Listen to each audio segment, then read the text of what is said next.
All right, welcome into Before Floor, an extension of 5 on the Floor here on the 5 Reasons YouTube channel. I'm Finn Skolnick. Follow me at 5 Reasons Sports and at Ethan J. Skolnick. I'm at FTX Arena, walking around in circles. I'm not that far from Brady Hawk, who may or may not be on NBA TV right now. We don't know. You can follow him at Brady Hawk 305.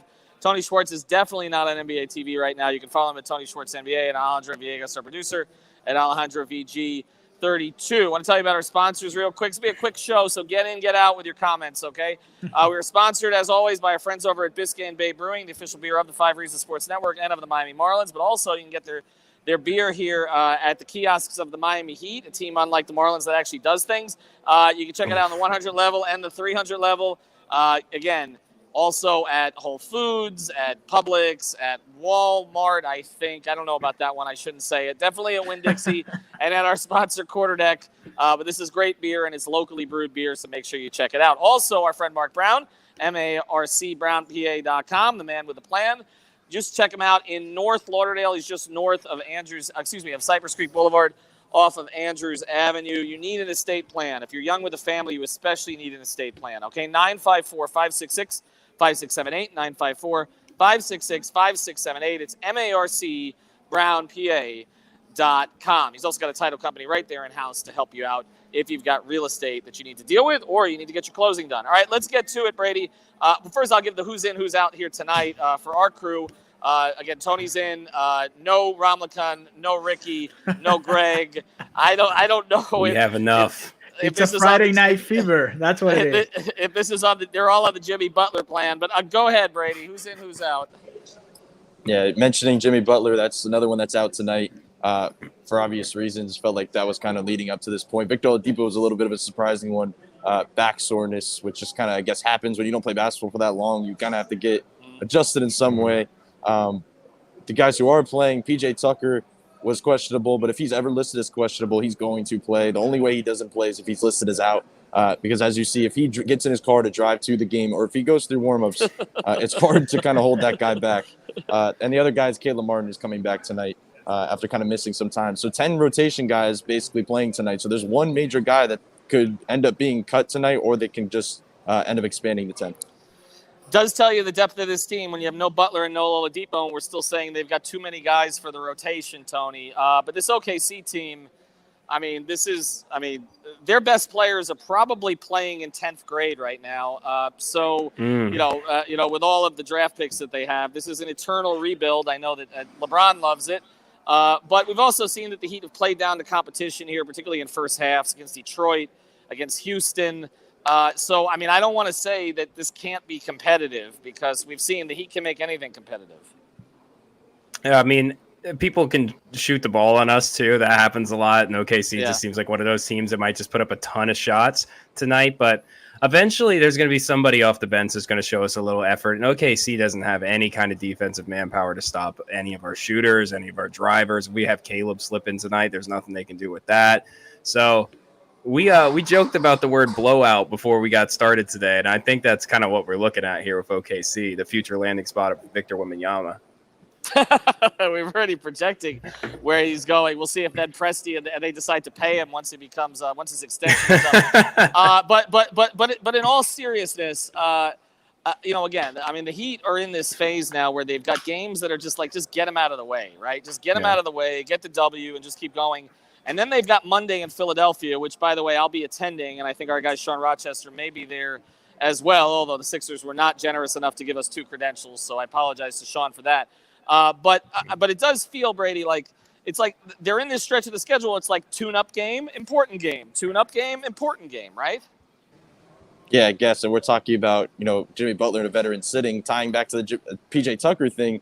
We're getting down the stretch of the season. If there's one guy that should probably be sitting who hasn't really sat this entire season, I feel like it is PJ. And these are the type of tune-up games that I feel like he should be sitting, but maybe it comes in a different way. You mentioned the kind of cutting back minutes. I think there's an element to this where maybe you don't see him play for, a quarter and a half in the second half because they're just sitting in a good position. That's the way they're going to have to deal with it there. But this is kind of where they're at.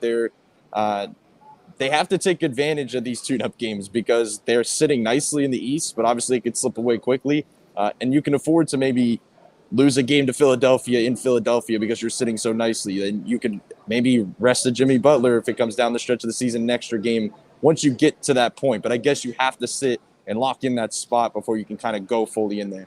Well, this looked like it was going to be a tougher week than it is, Tony, because we thought Steph Curry was coming in there on Wednesday, and he's not, okay? So that game looks a little bit different without him playing. And again, you've got this 2-game lead over Milwaukee.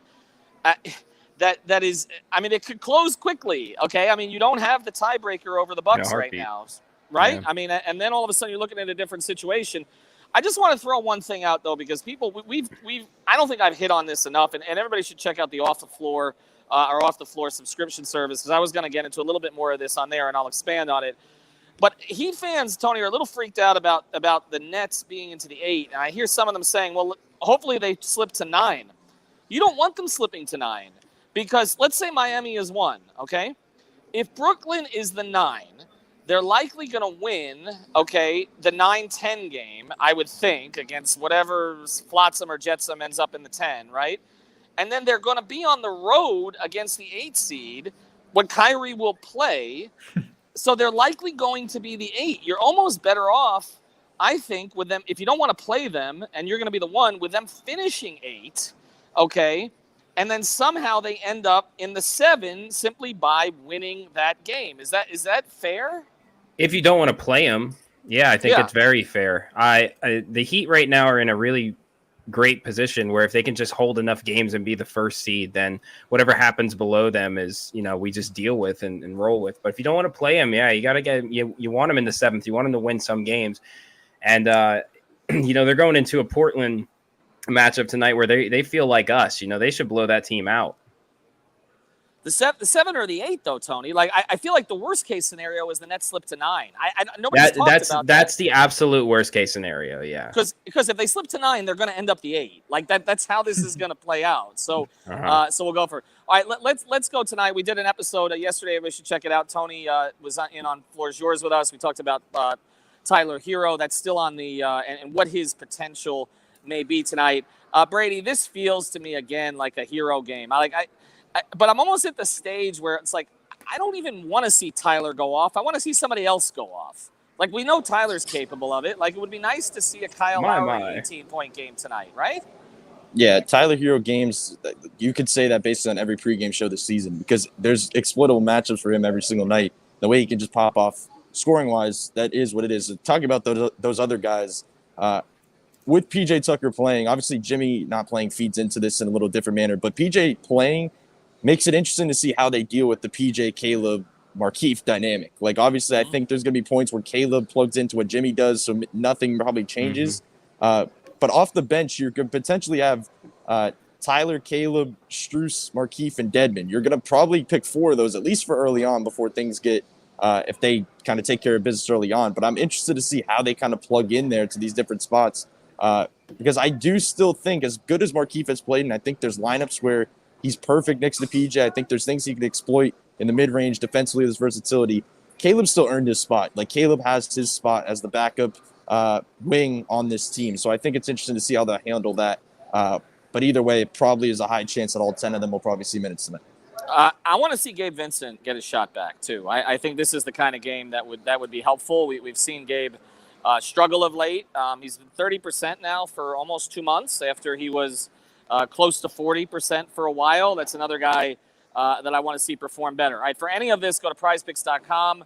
Make sure you're using that code 5, F-I-V-E. Tony, I'll close with you. You got a prize pick from Greg in absentia? Yeah, there's 2. Yeah, in absentia. There's 2 great picks today. I think Seth Curry coming back at 2.5 3-point made. I think that's a great one. I think Christian Wood with 10 rebounds is a great one. The Pacers have no interior presence whatsoever. Christian Wood should eat all night. And I don't know about you guys talking about Tyler Hero not going off. Other people can score points for the Miami Heat besides Tyler Hero, but that 22.5 looks great tonight for him. I'm smashing that over. You know why it looks great for him tonight, Tony? In addition to Prize Picks, if Tyler Hero goes over 22.5 tonight, he will officially be at that moment the leading scorer on the Miami Heat, and everybody can go bleep off. Okay, who told me I was crazy before the season? Because I can tell you this right now: if Tyler takes the scoring lead, there's nothing against Jimmy. If Tyler takes the scoring lead of the Heat, he's not giving it up. Okay, this has been a trend now for about a month.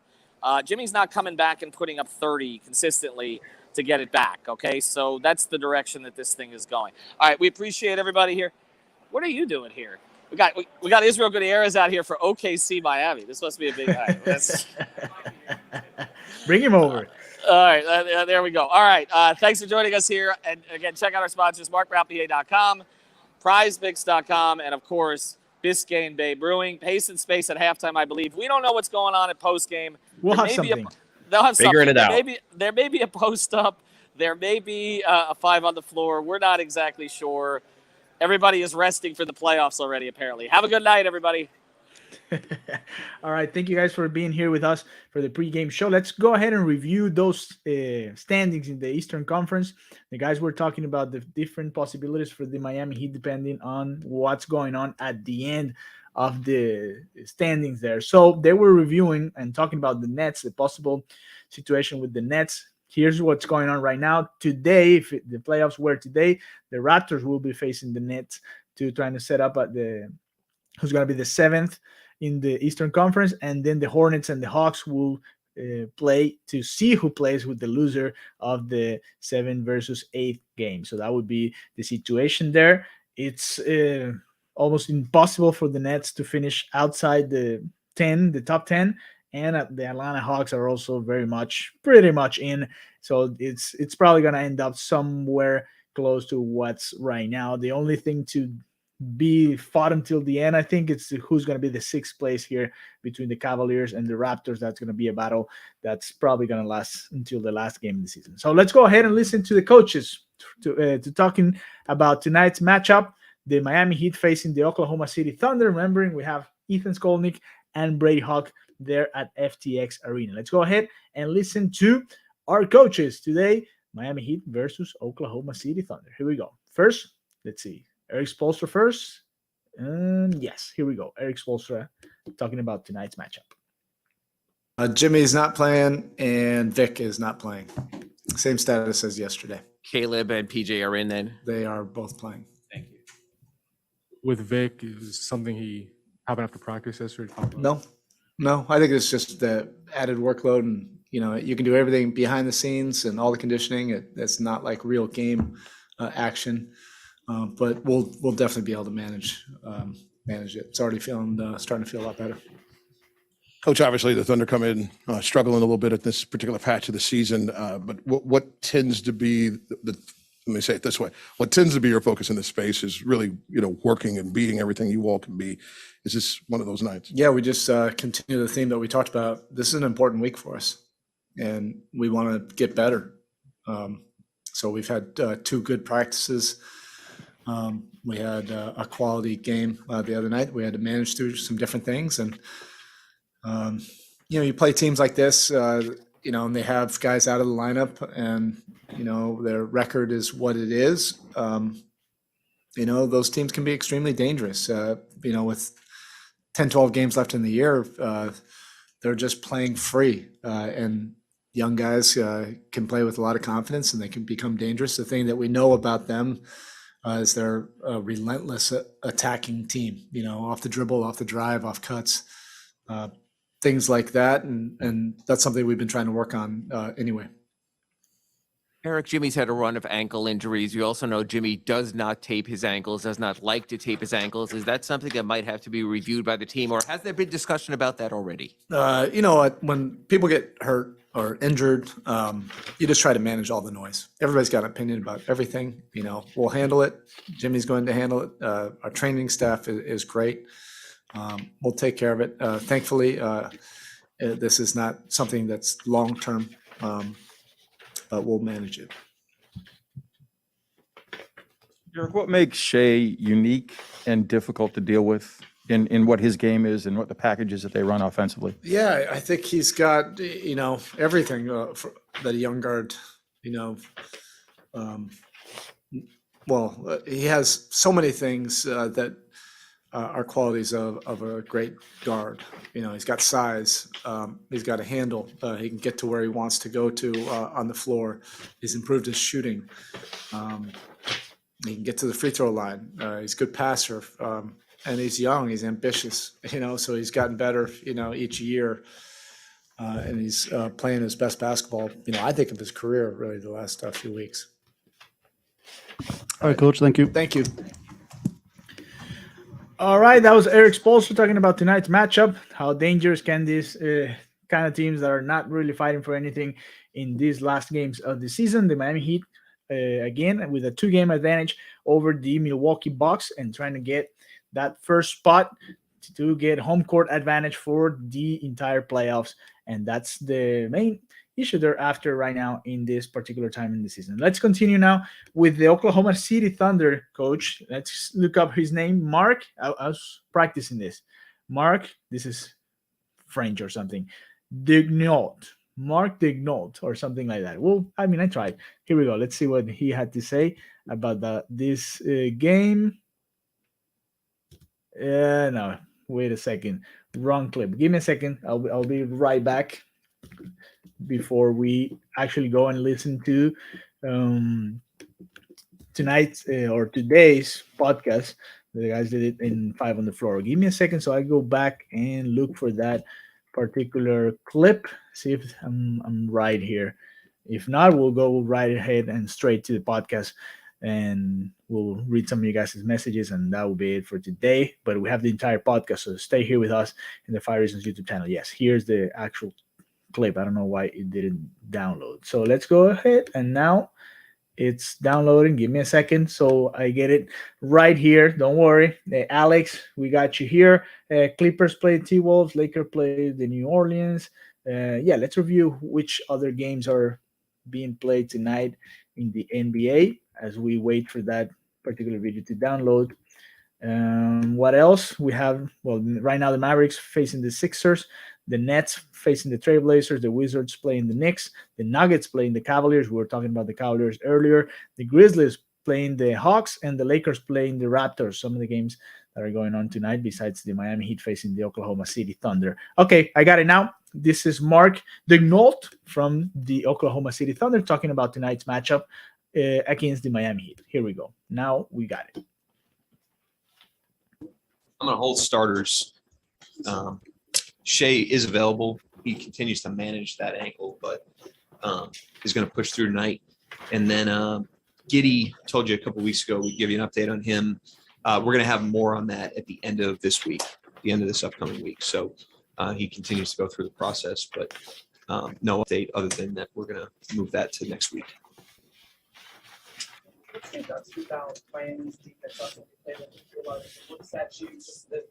are some of the challenges that are going to face?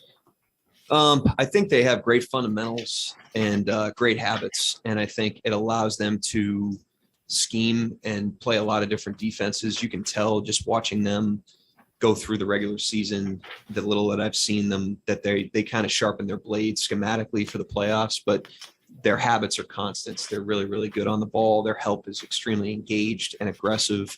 And they do that whether they're, up to the level, which they do sometimes, whether they're switching, whether they're zoning. Their habits are constant. And I think that's what allows them to be so fluid in terms of what they do with each opponent. So you got to be really sharp against them on the other end of the floor.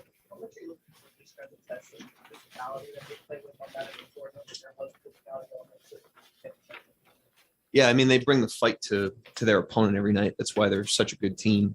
They're a good team because they do everything well. And that's the baseline, for any good team is the competitive spirit over 82 games. And they're ready to rock every single night. They've got guys that embrace that mentality. And if you're not standing up to that, then you get no shot against them. And so it's a great test for our team. I'm really looking forward to seeing how our guys lean into that. We know what the game's going to be like, and we've got to go lean into the fight. And it's going to be a fun opportunity for us. Last 6 games, I think you outscored your opponent in fast break points. I know when you say play tempo, that's more like a half-court orientation, but is there something to that trend with the way you want to play faster? Yeah, I think we've done a good job.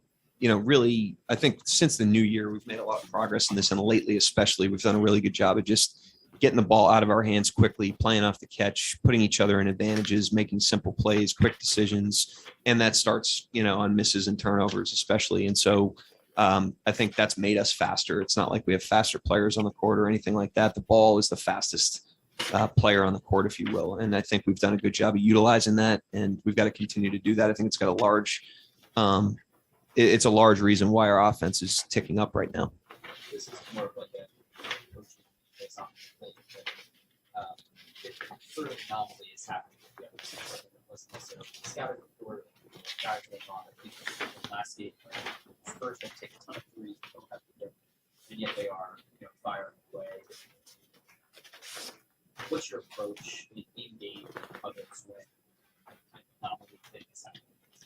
I think there's just times every single game that you just have to like endure different things. There's times where the wind's kind of at your back and you've got a little bit of momentum. There's, it's 48 minutes. It's a long game and a lot can happen and there's ups and downs. And when you're in the downs, you just have to endure it and you got to have the resilience and the fortitude to do so. And I give our team a lot of credit from that game because to your point, at the end of the first half, especially, they were making a lot of contested threes that, we're probably living with in totality, and yet they built a lead. And I thought coming out of halftime, our guys showed great poise to kind of get the car back on the road and not overreact and just kind of weather that storm and keep ourselves in it long enough for when the wind is at our back.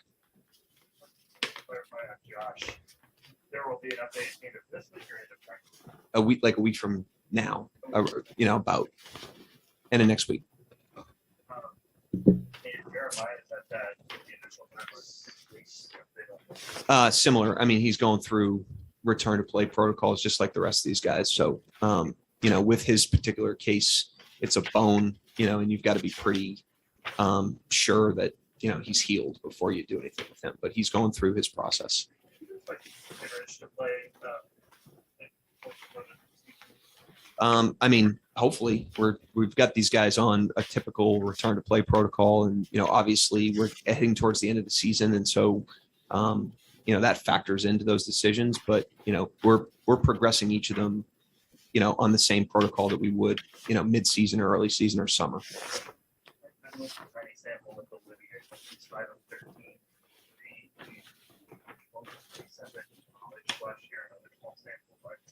Talking about how making the NBA game could help him sort of unlock that.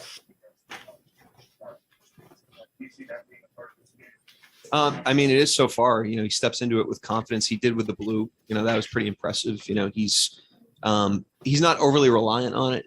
I give him credit for mixing it in and blending it into his game, but not trying to make it his identity. I think a lot of guys, they get a taste of those threes and there's like they're like sugar addicts, but he's pretty good at, having his game and then finding his spots to take those shots. He doesn't shoot them every night. He shoots them when they're there. And I think it takes some pressure off when you do that as well, rather than, going into every game thinking that you got to find a couple. Anyone else in the room? Got one question on the Zoom, coach, from Andrew Schleck. Go ahead with your question, Andrew.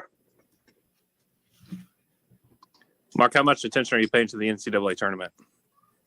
Very little. Did you fill out a bracket? No. Okay, that's all. Right. Thanks, coach. Thanks. Well, what a question to waste right there by the last journalist. Well, sometimes we do that kind of stuff. Sorry, guys. Okay, let's continue with our pregame show. And now we are going to listen to the latest episode of 5 on the Floor with Ethan Skolnick, Greg Sylvander, and Alex Solido, and sometimes Brady Hawk, talking about the concerns with Jimmy Butler. What's going on with the injuries? Can he stay healthy for the playoffs? Let's listen to that episode here on the 5 Reasons pregame show. I'm on the floor on the 5 Reasons Sports Network. Thanks for joining us on your favorite podcast app. We're on Podbean, Spotify, Google Podcasts, Apple Podcasts. We're also on Dash Radio on their Nothing But Net channel every single weeknight at 7 p.m. Also, check out 5 Reasons YouTube before floor, an hour before every game. Post up 5R as soon as the game ends. Make sure you hit that subscribe button so you get all of our content during the week. We got a new Formula One show that's going on tonight. Hitting the apex, as well as our Kane show. So you can see how diverse the channel is. Also, 5reasonsports.com. Make sure you spell that out for the latest takeaways from Brady Hawk, who will be on with us tonight, and others. We do not have a paywall. And check out the great sponsors of the 5 Reasons Sports Network. We mention our product code all the time. It's 5RSN. That's the number 5 and that gets you discounts on great products. The two I'm mentioning tonight, therapistpreferred.com, all your premium CBD, whether it's the sports cream, the gummies, or the tincture, 25% off at therapistpreferred.com. Or if you're looking for help as an endurance athlete, or simply if you sweat, go to getsalis.com. That's GETSALIS.com. Get the little packets. It's much better than Gatorade or Powerade, and replace your electrolytes in a healthy way. So it's getsalis.com, therapistpreferred.com. Use that code 5RSN. And now, tonight's episode. Yeah. 5 on the floor, ride for my dogs. Where here's the thing, you can check the score. Hustle hard, couple scars, wearing rubber frauds. Just like Butler said, you in trouble, y'all. Kept the floor playing, got it all banned. Y'all seen the block, stop with one hand. And Pat we trust, it's power, have the guts. We're here to bring the heat, y'all can hang it up. Welcome to 5 on the Floor, a daily insider show on the Miami Heat and the NBA, featuring Ethan Skolnick, Greg Sylvander, and Alex Toledo, plus others from the 5 Reasons Sports Network. All right, Ethan Skolnick back on 5 on the Floor. Here's tonight's floor plan. I got Greg Sylvander. You can follow him at Greg Sylvander. I got Brady Hawk. You can follow him at Brady Hawk 305, new member of the 10,000 Club on Twitter. Congratulations to Brady for that. Now we got to get Tropical up there, but he's actually got to change it to his real name, and he's never going to do that. So it is what it is. Anyway, let's get to the elephant in the room tonight, because I've actually gotten some messages from people who say we're avoiding this topic on purpose. We're not. We really aren't. We've been kind of trying to cover as many things as we can as we head towards the stretch of the season. We haven't really isolated on Jimmy Butler a whole bunch. And one of the reasons we hadn't was he hadn't played a whole bunch for a little while. Now he's back. He rolled his ankle again. I know that some people say it's got to be the shoes. That's 5 times, I guess, that he's had some kind of an ankle injury since he switched to Li Ning. So that's another conversation. I don't know how real that is or not. But he's missed some time, and he had some struggles down the stretch of some games. And I don't think this is a bad thing for this team, and especially not for me in terms of my prognostication powers. He's about to fall behind Tyler Hero for leading scorer of the team. He's now only 0.1 ahead of Tyler, and most likely with the way things are trending, he's going to be behind Tyler, probably as the second leading scorer on this team. I think before the year, if that had happened, that would be a very good thing. In fact, I said it at the time, although I think we all agreed that Bam being the leading scorer would probably be the best thing. But Tyler being the leading scorer would show that he had growth. But I'm going to get to, I know, Greg, you got a lot of thoughts on this, and I want Brady to get to some of the specifics, but I just want to I'm holding Greg back here. I'm holding Greg back because I know he's got thoughts. Okay. But I just want to be clear on one thing before I get to it. And then we'll get into these like more detailed shooting stats that John Jablanca and others posted. Okay. Per 36 minutes this season, just to be clear, and he's played 48 games. This was after playing 58 and 52 in the first 2 seasons with Miami. And this is non-playoffs. He's averaging 22.6 points. That's after 21, 3, and 23. Okay, this is per 36 minutes. He's averaging 6.4 rebounds. It's down slightly from 7-1 and 7-4. He's averaging 6 assists, down slightly from 6-4 and 7-6. His steals are the same. His blocks are the same. His turnovers are the same. His three-point percentage is somehow dipped to even worse, down to 19%. He's shooting 47% from the field after being 46% and 50% his first 2 seasons. So kind of right in the middle. Looking at all that, you say he's pretty much the same player that he's been. I mean, accounting for some role changes and stuff like that. Your view on how he's played this season, Brett? Oh, I get to go first. This is amazing. Yes, I love this. Okay, so I think that we can acknowledge a couple things. Like, we don't have to be naive about this. Jimmy Butler is in the midst of a shooting slump. And to me, as I watch him play, he is trying to rely more on his post game than maybe I've ever seen him. And I feel like he is almost trying to like force the ball into the basket to break himself out of this shooting slump. I'm doing air quotes when I say slump because it's all relative because of the defensive stuff he brings. I start to get tired of this over analyzing, overthinking. I guess where I'm going is the season's too damn long, obviously, because like for us to start nitpicking, I know that Jimmy's been not as great, maybe statistically, as past seasons. And right now he's in a shooting slump. So, recency bias tells us to be bothered, but I don't know. Like there's just an element of this where I feel like he has more help than he's ever had. It's a good thing that you're seeing young players ascend around him, and they're surviving stretches with Jimmy not playing that great, and they're still atop the conference. So at some point, like you're bothered because you're botherable. And I don't know how else to go with it. I tend to lean in the direction of trusting this guy. We've seen him have little slumps, peaks and valleys in other seasons. His first season in Miami in particular. I think that he had a post All-Star break stretch that wasn't so hot, and he still turned it around. So I just have a tendency to want to trust the guy. And I think that it's just there's a divide right now where you have fans that are getting a little fickle, in my opinion. Brady, I'm going to make you rank these, okay? Because these are the 4 things I hear about with Jimmy that are perceived as issues. And I'm not downplaying any of them. I just want to rank them. 1 is missed games, okay? 2 is play down the stretch. 3 is struggles against bigger teams or longer teams, okay? And 4 is his shooting overall. Rank those. What is the biggest of the 4 concerns? I'd say the least is the missed games. Like, to be honest, I'm really not worried about that as much as maybe other people are. I just feel like it is not the worst thing in the world, as we've seen maybe in the bubble, especially with time off, what can do for you, or what time when you're constantly playing, what it can do for you, as we saw last season against the Bucks, where it all kind of came down to that.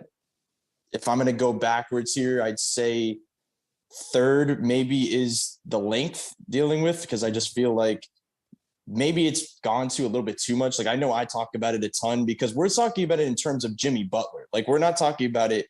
It bothers Jimmy Butler in terms of everything else he can do, because he's pretty dominant against smaller guys. We've seen his ability to get to the line, get to the, on drives. Length just does bother him, but I think there's definitely ways to get about it.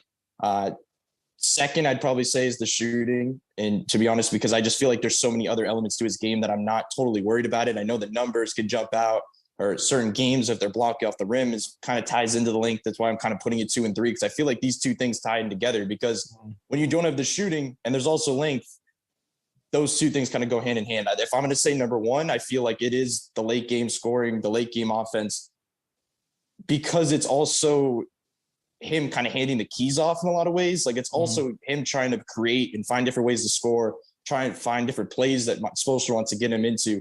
But it's also like, with the way Tyler Hero's been playing, with the matchups that Bam Adebayo can get from night to night with these bigs in this league, with the amount of speed he has on all of them, it's just so much of just giving the keys to these other guys to kind of make a play, that if I'm going to rank them, it would probably be that worrisome. But honestly, I'm with Greg on a lot of what he was just saying. Like, it feels like the post-up stuff, it feels like it is, like, specifically last night, we're looking at that first half.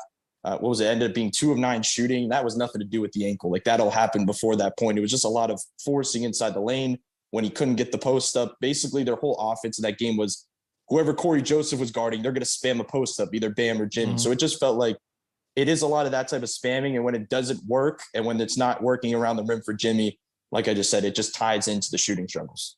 Well, he's had 2 really bad games. Okay. Milwaukee and Charlotte. Like, those were, I mean, you can't, I mean, I was at one of them. Ugh. Yeah. I mean, he's had 2 really bad games. Okay. And he had some bad games the past couple of years, but not as many. By the way, he's on pace still to have more triple doubles this year than he's had in his previous 2 Heat seasons. I mentioned the 3-point shooting has gotten worse, but it's not considerably worse than it was before. I think defensively, he's every bit where he was. I don't think this is a defensive conversation. I do think, Brady, ranking the late game struggles is number 1 is sort of interesting, because they seem to have an answer for that now. Like, I mean, if you go through, like, what do they have an answer for? Okay. So him missing time, they've found some answers in the regular season. They played well without him this year, which they have not previously, mostly because Caleb Martin has been an answer, right?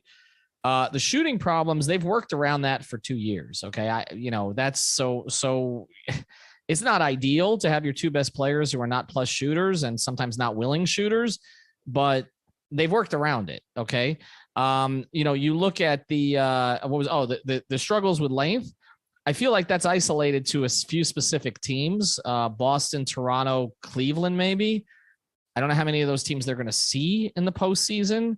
So I don't know. Against Philadelphia, Chicago, he tends to play well. Milwaukee, of course, is the one that gives him the most trouble, but he has over the course of his career. So that is somewhat problematic. And maybe that is the number one, because to me, the late game stuff, they have solutions. He's just got to be willing, as you said, to give up the keys. I mean, their solution is Tyler Hero. I think that's where we're at. Like, right. I mean, we're almost 70 games into the season. The leap is happening. Okay. And I mean, he's a guy who's averaging 25 points a game on plus 50% shooting, since the All-Star break. Like, is this blasphemous to say? He's the guy late. I mean, he's the guy. I mean, he doesn't have to always be the guy, but he's the primary guy, particularly because the point guard doesn't want to shoot. Okay. So it's Tyler. So, I mean, Greg, when you look at it that way, like, they have an answer for that. I think it's the length that may become a bigger answer. It's a bigger problem against a team like Milwaukee. Yeah, because it's matchup specific, and we've seen the struggles against Milwaukee, and Milwaukee's the defending champs. So I get all that, but like, you're delivering good news about Tyler Hero. Like, I don't know. I guess it's just perception is everything, right? Because to me, like, I expect Jimmy's going to figure that out. And if right now Jimmy was balling like crazy, but Tyler was struggling, averaging 14 a game on 39% shooting. Like, is that what we would all rather have? No, everyone has to be firing on all cylinders at all moments, at all. Like, it's unrealistic. So, like, to me, the fact that the keys are being handed off, like, that's a good thing, because I expect Jimmy to figure it out. Whereas Tyler, it was much more of a question mark heading into this year. Well, am I crazy? Yeah, go ahead, Brady. I was going to say, to your point also, Ethan, about the Hero thing with the late game offense. Like, if Hero's the key to the late game offense to kind of get Jimmy off in that way, he's also the key to dealing with length. Because as we talk about that Milwaukee game, we bring that up. They were one turnover, one maybe bad decision by Jimmy away from winning that game, because Tyler willed them to that point, even though Jimmy had one of his worst games of the season due to length. So I feel like even though Tyler is like the mission of pushing games to the side, also can push that length stuff to the side if it comes down to it. That's just how good it's been. So it's like, I feel like if we hone in on Jimmy, I still feel like the late game's number one, but it feels like all of this stuff is just a supporting cast thing. Because as much as you mentioned, Jimmy missing games is a product of all these other guys stepping up. Like, the three other things could be a product of these other guys stepping up, because we've seen it so far this season. What we're going to talk about after the break is what is the Jimmy Butler that's necessary in the postseason for them to go to the finals. Because the Jimmy Butler that was necessary 2 years ago was Jimmy playing at, pretty much peak level, although actually it happened more so in the finals than before that. So we're going to get into that. What is the baseline? Like, if you're getting these leaps from Hero and Bam, what do you need from Jimmy to get there? And again, can we get away from what I think is somewhat of a myth that he needs to carry them? Because I don't think that's necessarily the case. All right, before we get there, though, do want to tell you about a new sponsor of the show, although we have mentioned him a few times now. NordVPN. Online security starts with a click. NordVPN encrypts your internet traffic and hides your IP and virtual location. NordVPN helps protect you against bandwidth throttling from internet providers where ISPs slow down your internet. You don't want that to get you to upgrade. NordVPN allows you to switch your country IP address to access Netflix, Disney+, YouTube Premium, and other countries for cheaper prices. NordVPN offers unparalleled browsing security and protection from hacking of personal data. So check them out, nordvpn.com/5RSN, or just go to nordvpn.com and enter 5RSN. That's the number 5.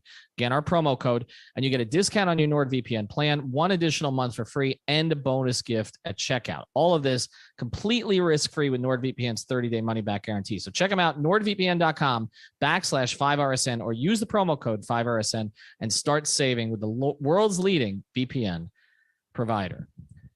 If we go back now, I'm going to scroll back here to the playoffs, okay? And again, some myths that Jimmy Butler's played a ton of playoff minutes over the course of his career. He really hasn't. A lot of those Chicago series he was in didn't last very long. He's been to 1 finals at this stage. This is one of the reasons I've talked about his minutes not really being what people think. He's played 3,000 career minutes in the playoffs over 9 years. It averages out to about, 350 minutes per his seasons, which again is not that much. Okay. But if you go back and you look at his overall, okay, and he's had some really strong series, okay, and he's had some series that we saw last year, not so great. But if you go back overall to what he produced, I'm just trying to find it as I scroll here. I know it's here somewhere. A couple of years ago, I'm sorry, Basketball Reference doesn't do it that way anymore. All right. But if you look back against Indiana, This was in 2020. He averaged, this was, the Warren series. Warren didn't play. 19.8 points, 5 rebounds, 4 assists. Okay. The next series, which was against Milwaukee, he played well against the Bucks that year. 23 points, 6 rebounds, 4 assists. Against Boston, people don't remember this. He didn't really score that much. He shot the ball 43% clip and averaged 19 with 6 rebounds and 5 assists. But it was against the Lakers, of course. He played 43 minutes a game, didn't have Bam for most of it, didn't have Dragic. And he averaged 26, 8, and 10. Then last year, of course, he was outscored by Bryn Forbes, as people talk about, not stupidly locked in, 14.5 points, 8 rebounds, and 7 assists as the Heat got swept. When you look at those series, you would say off the cuff that like the Lakers series is the outlier. Okay. Right. I mean, he did things that he's never really done over that kind of a sustained stretch. You look at his best series previous to that. He actually did play well against Milwaukee. I guess he played better against them in the playoffs before. 2015 with Chicago, he averaged 25. And then he had a big series with Philadelphia against Toronto in the Eastern Conference Finals where he averaged 22, 7, and 6. Okay. So that's kind of his norm. The Lakers series is more than we ever anticipated, right, Greg? So, I mean, I think people thinking that's playoff Jimmy. I mean, very few players have played at that level in history. Yeah, no, you hit on it. And here's where we are with this. Everyone needs to take a deep breath in through their nose and out through their mouth, concentrate on their breathing, and realize that Jimmy Butler is not prime Dwayne Wade.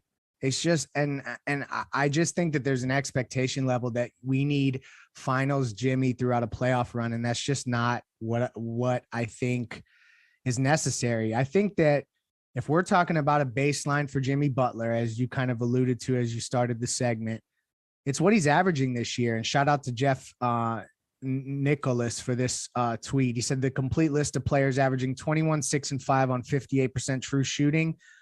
There's 6 names, and Jimmy Butler is one of them in the entire league. That's what I think he about needs to be at, 26 and 5 on about 50% true shooting. Like he needs basic play average to his averages essentially throughout the year. If he does that, I'm expecting other guys to step up.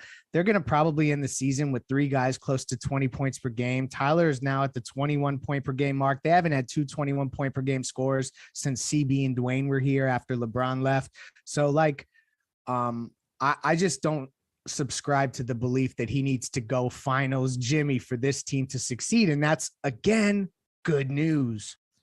You would think so. I didn't think they would have a 20, although I thought Tyler would lead them in scoring. I didn't think they'd have a 20-point scorer this year. It looks like they're just going to crawl over that line with 2 of their guys. But Brady, like, again, there is a middle ground between Bryn Forbes Jimmy and LeBron James Jimmy, which is what we've saw, in his last 2 playoff series that we've seen him play. And funny enough, averaging out, that entire bubble run that like is looked at as Jimmy Butler. You were just going through some of the stats. I was looking at some stuff right now where this season he's shooting 42% on mid-range pull-ups on 3.7 attempts. In the bubble, it was on 42% shooting on 4 attempts. So basically the exact same. Looking at less than 10 feet from the basket, it's 8.6 attempts on 55% shooting. In the bubble, it was 7.8 attempts on 55% shooting. It's the exact same numbers. And we're talking about Jimmy Butler playing kind of poorly, but it's just we're looking at it under a microscope. Like obviously, this is a Miami Heat podcast. We're looking at things weekly, daily. That we're going to discuss this, but this is a very recent thing. Like we were talking about a couple months ago, like Jimmy Butler could be on MVP rankings. I've seen even recently, up to 2 weeks ago, Jimmy Butler was in top 10s of MVP tracking at times on some of these websites. That I feel like there's some perspective there that's needed. I'm not as worried about stats, and I'll say this kind of to end it right here is that to me, it's more about like minutes and lineups to me. Like I sit in a lot of these games and I'll tell you, Ethan, or I'll tell Alex, like there's one specific mesh of guys, like when they put Jimmy, PJ, and Dedmon on the floor together, yeah, you're not maximizing your best player. Like it just is what it is. And I was looking at some of those numbers. I think over the last 15 games, when they run that lineup of those 3 together, they have like a 107 offensive rating and a 109 defensive rating. Like that lineup is just not great. The shift that we saw last night with PJ and Markieff, Now that's something that I think can really maximize Jimmy. Like there's ways that I think they can go about this. I think there's specific matchups, not to get off topic, that Markieff is their backup big. And I think if we're talking about finding ways to maximize your best player, not only offensively, but also defensively, like these are the type of lineups that do it. That it's not more about the raw numbers to me, because as I just said, like there's so many ways you can look at it that are so similar to that incredible bubble run, but it's just also, it's more about the surrounding cast. Like you're talking about Tyler, maybe matching Goran in that way. You know, we know Bam's at a much greater level. Kyle, you're obviously adding in that doesn't really match anything on that bubble team. It's just more about providing him in different situations that I feel like when you look back at that bubble team, there weren't many lineups that you looked at that kind of hurt Jimmy. Like if we think back, they would stretch the lineups down, and there was a lot of Jay Crowder with Bam, and then obviously a lot of shooting all over that. There was a lot of defensive issues, but they still had a ton of shooting and spacing for Jimmy to do what he does.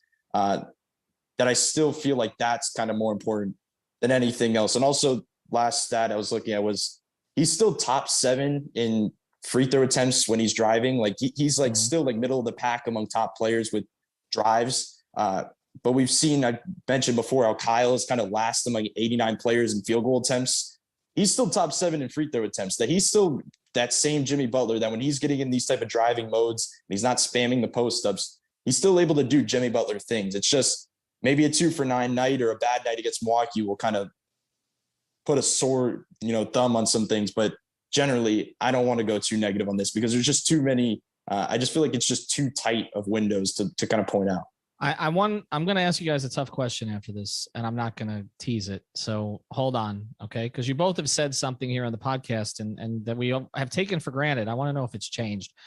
Before we do, I'll tell you about another great local sponsor of the 5 Reasons Sports Network, our friends over at All Pro Construction Builders. If you're a South Florida resident, you know hurricane season is always around the corner. So you got to protect your home or business. Make sure to contact All Pro Construction Builders. Reach out to Danny. Okay. You do not want to deal with a whole bureaucracy or anything. Reach out directly to the owner. Okay. Reach out to Danny at 305-484-4429, 305-484-4429. They service Dade, they service Monroe. And yes, they also service Broward. Okay. I know everybody thinks we have a Broward bias. They do service Broward.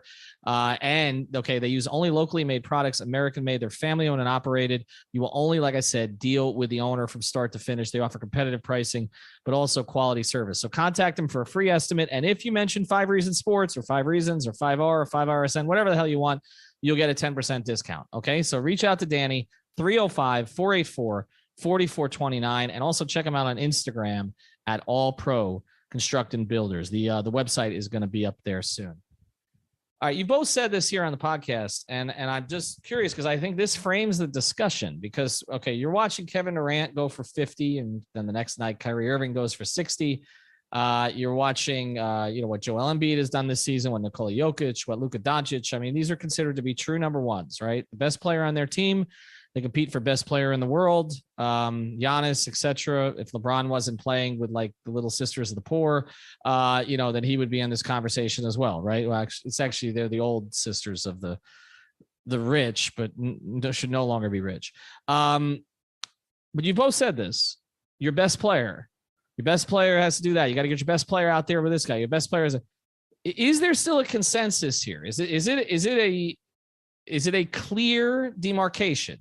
Jimmy Butler is still the best player on the Miami Heat. Greg.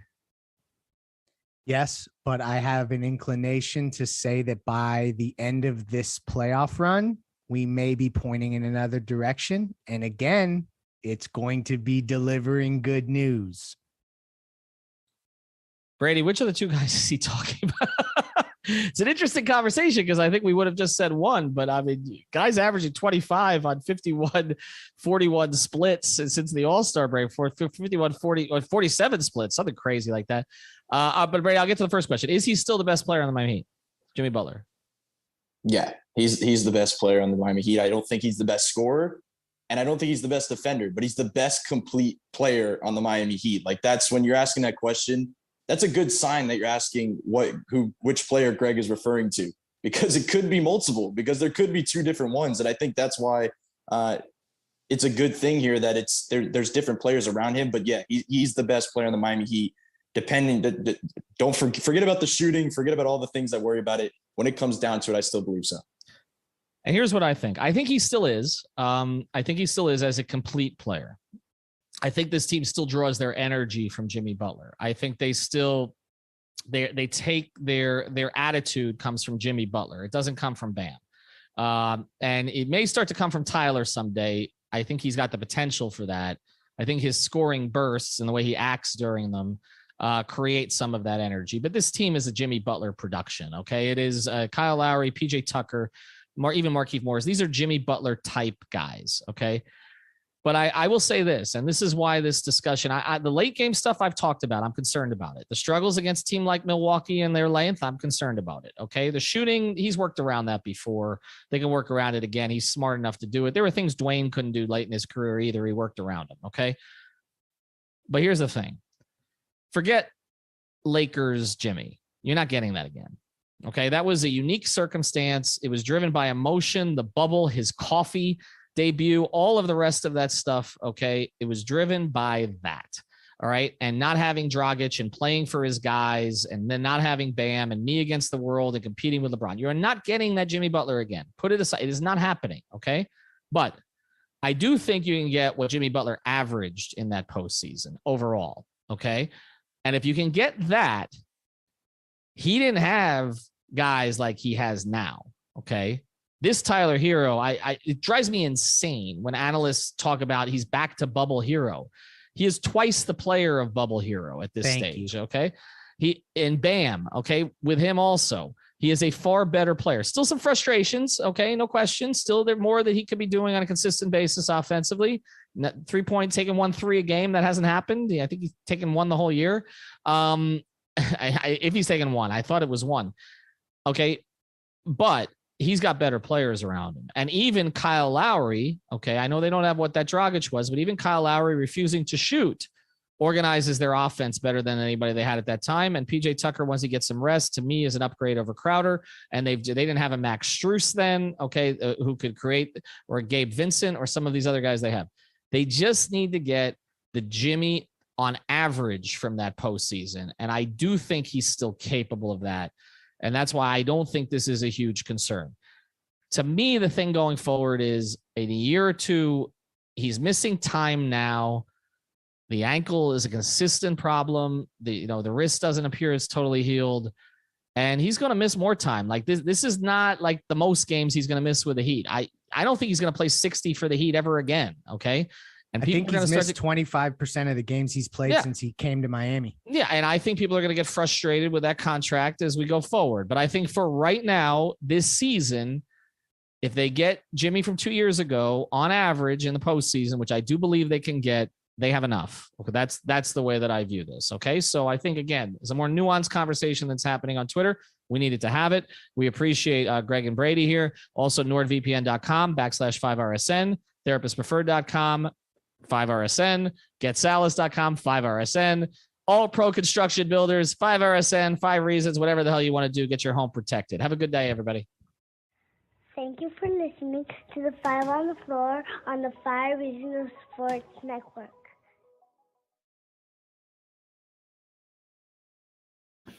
All right, that was today's episode of 5 on the Floor. Thank you to all of you that joined us for the pregame show.